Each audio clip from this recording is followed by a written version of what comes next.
السلام عليكم ورحمة الله وبركاته. اللهم صل وسلم وبارك على سيدنا محمد. شحالكم بخير وش كيفكم ياك لاباس؟ كل شي بخير، نتمنى ان شاء الله تكونوا بخير وعلى خير يا رب وبصحة جيدة.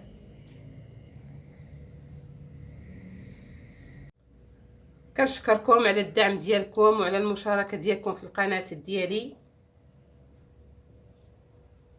اليوم بإذن الله عندنا لكم واحد الوصفة صحية ديال البرد، مغايرة على الطبخ. هاد الوصفة مزيانة في الانسان اللي عنده الحساسية ديال البرد واللي عنده الربو، بصفة عامة الحساسية ديال البرد اللي عنده كيشدو البرد ما تيقدش يتنفس. عندنا لكم وتيكح الكحة، عنده الكحة السعلة او الكحة ناشفة ولا المهم الكحة اللي كتكون عند الانسان.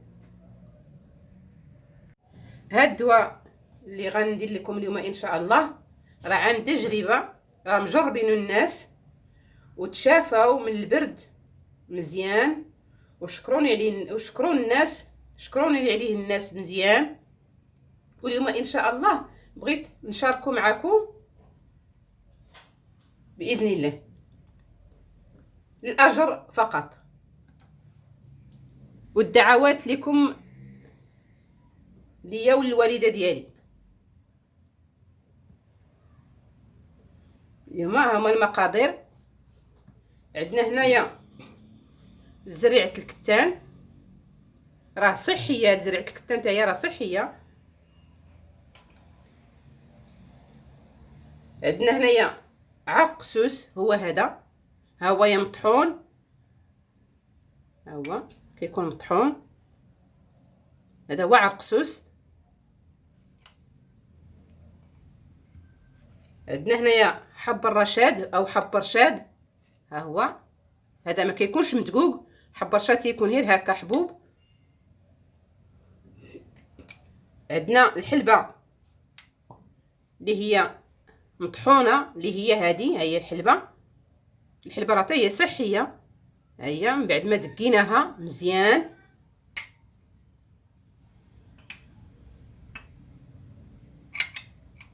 كاين هنايا اللي هي الحبه السوداء او الصانوج، هو حتى هو غادي نطحنوه. عندنا هذه تيقولوا لها تيغنكيست او تيقنقيست يمكن.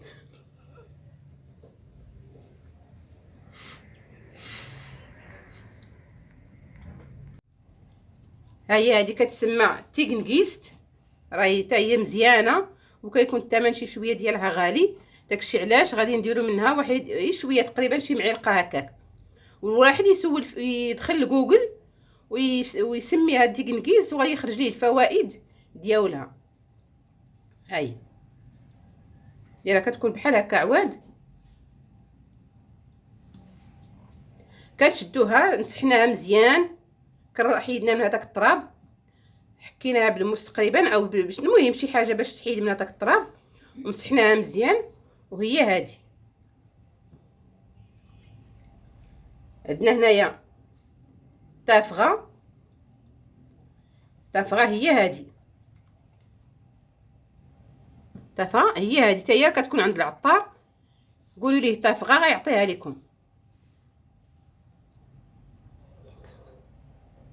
هي هذه كتسمى تافغه. وعندنا اللي هي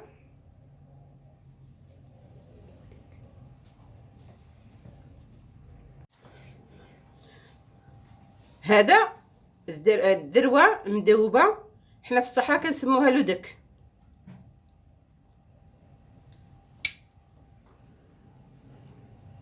هانتوما ها هي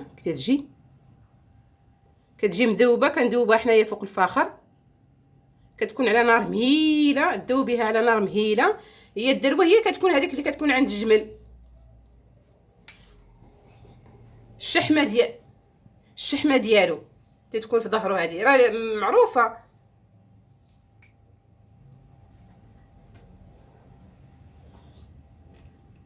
هذا الفول البلدي من بعد ان شاء الله. وعندنا هنا الزيت زيتون، وعندنا العسل الحر، ها هو العسل الحر. هاد المكونات اللي قلت لكم راه كلهم غادي نطحنوهم، الا حب رشاد وحده هو اللي ما غاديش نطحنو. غنطحنوا الحلبه، الصانوج، زرعه الكتان، هذه تيكنكيست، تافغه، الصانوج، كلهم عرقسوس، كلهم غادي نطحنوهم. حنا غادي نطحنوا دابا، غنبداو نطحنوا زرعه الكتان. ها هي عندنا، بسم الله.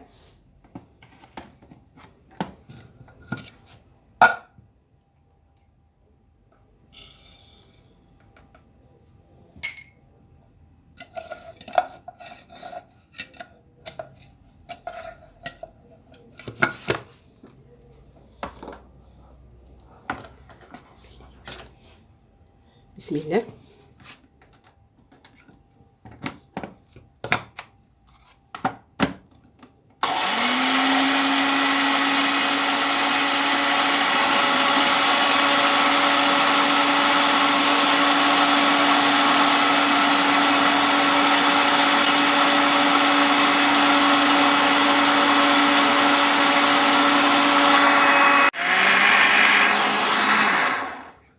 ها هي من بعد ما طحنا زرعه الكتان،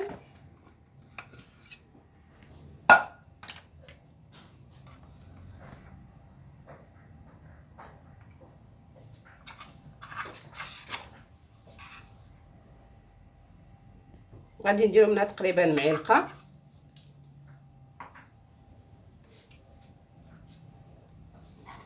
ها هي عندنا هنايا معلقه ديال زرعه الكتان، تكون كبيره. انا دابا درت لكم القياس، وانتم بغيتو تزيدوا المقادير زيدوهم. بالنسبه للعرقسوس راه تيكون شي شويه قاصح، من الاحسن طحنوا عند هذاك العطار اللي شريتوه عنده العرقسوس، هو اللي غادي يطحن لكم، غادي يطحنوا لكم. تا هو غنشدوا منه تقريبا، ها انتم معلقه، ها هي عندنا هنايا معلقه، بسم الله. الحلبه كذلك تتكون هي شويه قاصحه على الماكينه، تا هي راه طحناها عند العطار. ها هي الحلبه، كنجيبوها للدار ونقيوها، عاد نديوها ليه يطحنها. نغسلوها، من الاحسن نغسليها ونطحنوها ونقيوها من داك الحجار وداك الشيء، عاد نرجعوها ليه يطحنها لينا. ها هي معلقه ديال الحلبه اللي قلنا مدقوقه،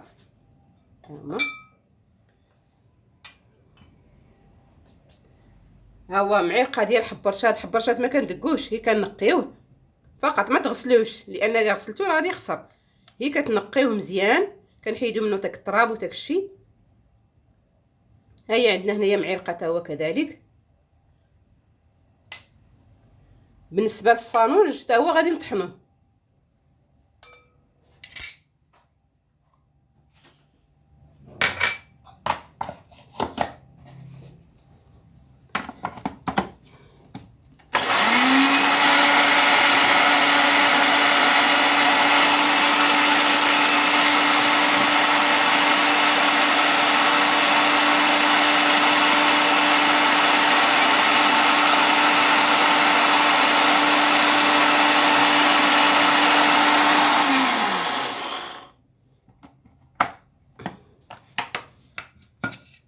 ها هو تا هو طحنا اللي هو الصانوج الحبه السوداء.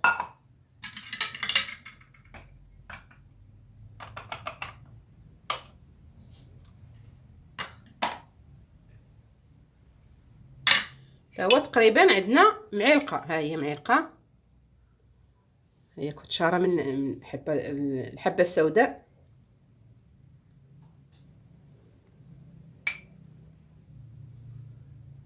بالنسبه للتيكنكيست وتافغه درناهم شي شويه هكا في المهراز، ها هما هي.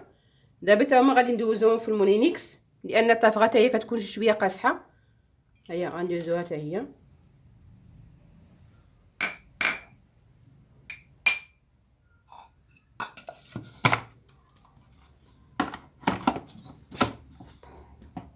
غادي نديروها في طحانه الطحن.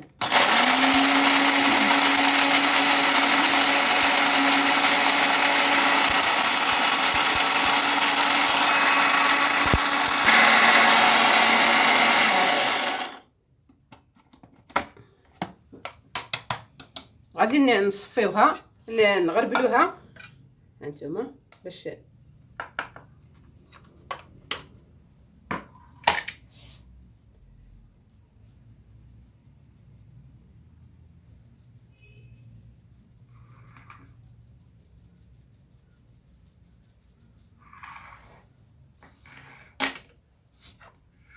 حتى هي غنديرو منها معلقه. ها هي درت واحد شويه.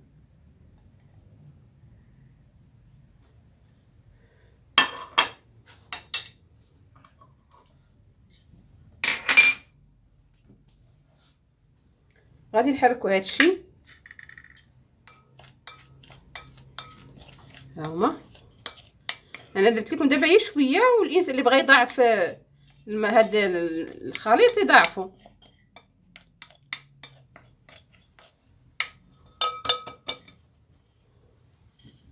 بالنسبه للودك غادي ندوبوه واحد شويه باش يتجمع لينا مع الخليط. بالنسبه الفول غادي ناكلو ملي غادي ياكل الانسان هاد الخليط، هاد الدواء غادي ياكل معلقه تقريبا صغيره مع الصباح قبل منين يصلي الفجر، ياكل معلقه ويبقى واحد الساعه ولا ساعتين. عاد من بعد يدير البصاره.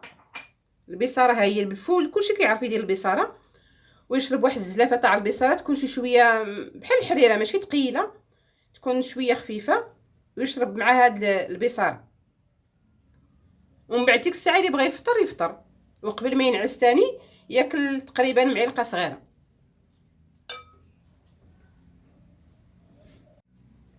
غنشدو هاد اللوذك غادي نديروه في كاسرونه باش يذوب. ندوبوه في نار تكون مهيله.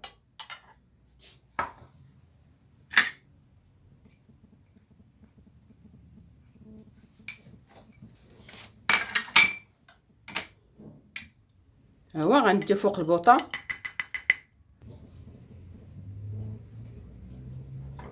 احنا غندوبوه تكون النار مهيله باش ما يتحرقش لينا لودك.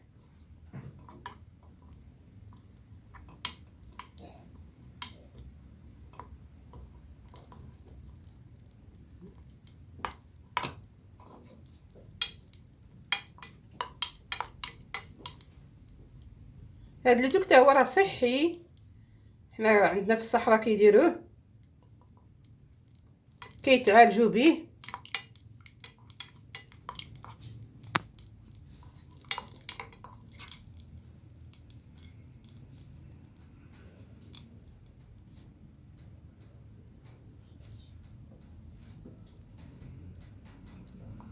ندوبوه مزيان حتى يذوب لينا.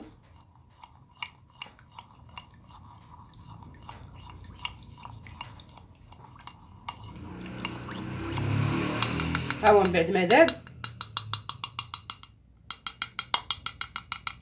من بعد ما ذوبنا هذاك لودك، ها هو نزيدو على الخليط. بسم الله.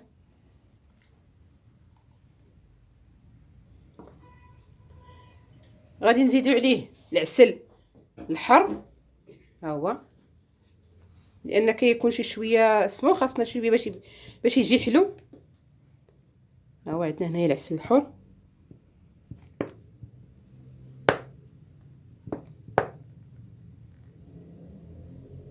العسل على حسب الانسان يذوق الانسان، الا جا حار شويه يزيد الحلاوه، جا في سمو الانسان يذوق،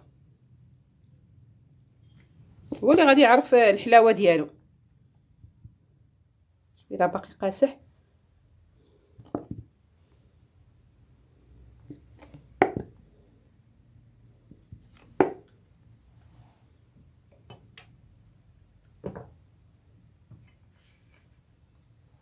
هنا عندنا تقريبا شي نص كاس ديال زيت الزيتون، تكون مزيانه حره.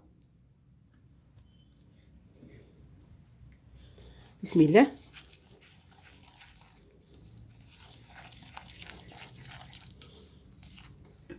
هاد الدواء جربوه، لا اللي ما الى ما نفع ما يضر. هو كيجي على هاد الطريقه هذه. اللي بغى الحلاوه يزيد الحلاوه.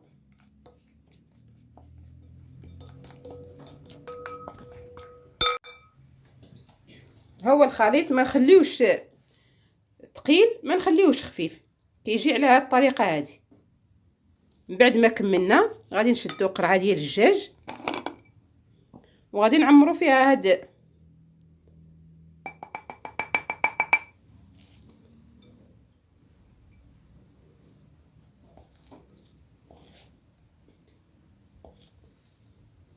نديرو فيها الدواء هاد القرعه هذه ونسدو عليه مزيان.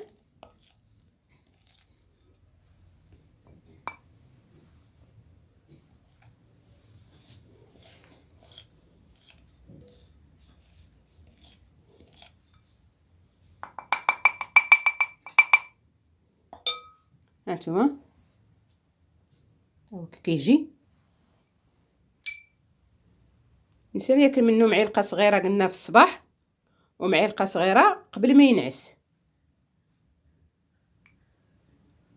هاهو ومنين يشرب ديك الحريره اللي قلت لكم ديال هذه البصاره ديال الفول، يكون فيها الثوم ويكون فيها الكمون وزيت الزيتون ويشربها وديك الساعه راه غادي ان شاء الله باذن الله يتشافى ويتعافى.